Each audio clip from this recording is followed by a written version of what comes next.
The Long Island Railroad is a commuter train system that transports millions of people a month between New York City and the Long Island suburbs. Ladies and gentlemen, please stand behind the yellow safety lines, track 5.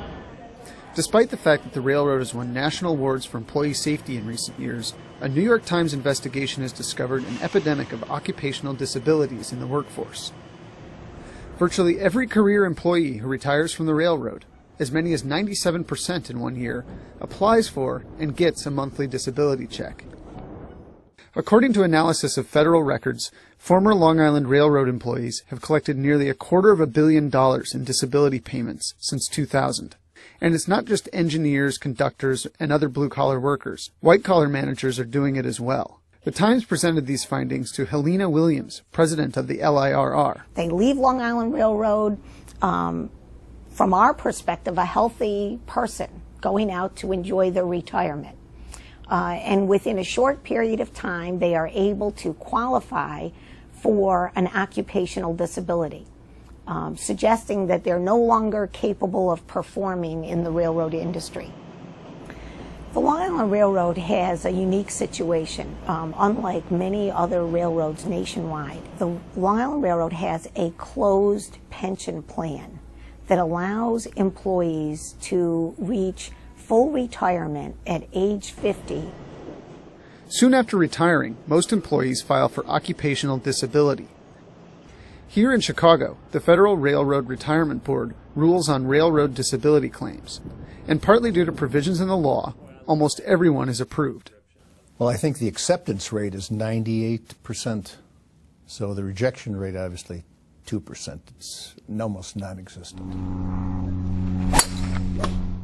With their pension and an average disability payment of $3,000 a month, some retired L.I.R.R. employees in their 50s can earn roughly the base salary of their old jobs without having to work. While some of the retirees undoubtedly have legitimate disabilities, the sheer numbers raise questions about whether hundreds of others are abusing the system. The Times compared the disabilities claimed by retired L.I.R.R. workers to those claimed by workers at Metro North, another New York City commuter rail, with a workforce of similar size and composition.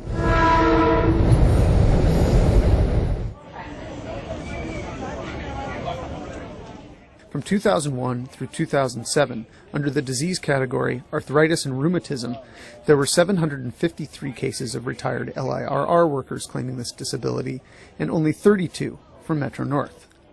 For certain diseases of the musculoskeletal system, there were 850 L.I.R. workers claiming this disability, and only 49 from Metro North.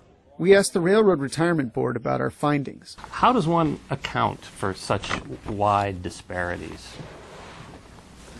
I don't know. Yeah, I don't think we know that.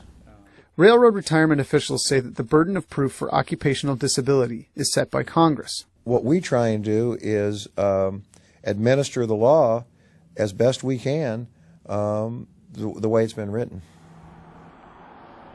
Under the federal rules, retirees can legally claim disability for jobs after they retire, and those disabilities don't have to be work-related.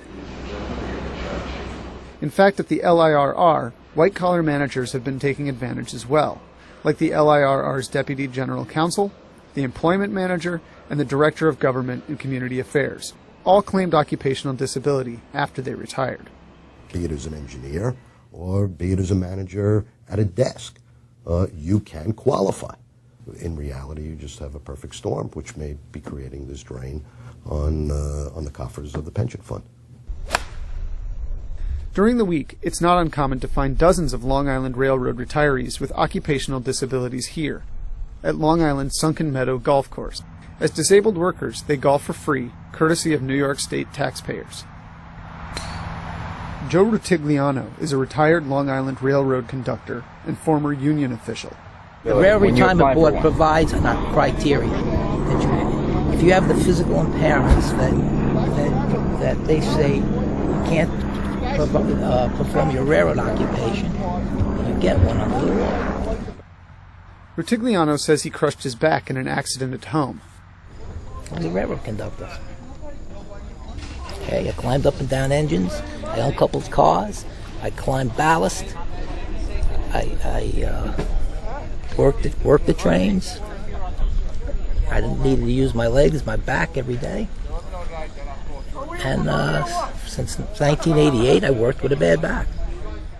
He retired with a regular pension over a decade later at age 52, and like hundreds of other former Long Island Railroad workers, applied for occupational disability.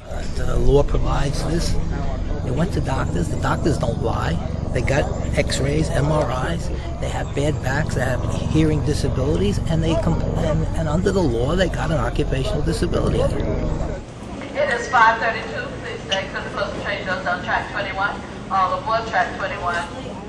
Losing so many workers to occupational disability cost the Long Island Railroad money in overtime, training replacements, and early pension payments, all at a time when passengers face yet another fare increase, and the railroad's parent, the Metropolitan Transportation Authority, is seeking more taxpayer support, already $500 million a year, to cover a huge budget gap.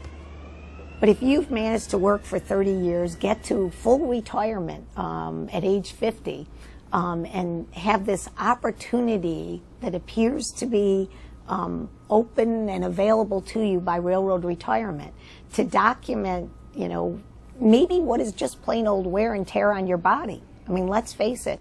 If railroad retirement is accepting that as a disability, then we have to question what is railroad retirement standard. After the Times presented its findings to Helena Williams, she sent a letter to the Railroad Retirement Board in Chicago, asking why so many Long Island Railroad retirees were claiming disability.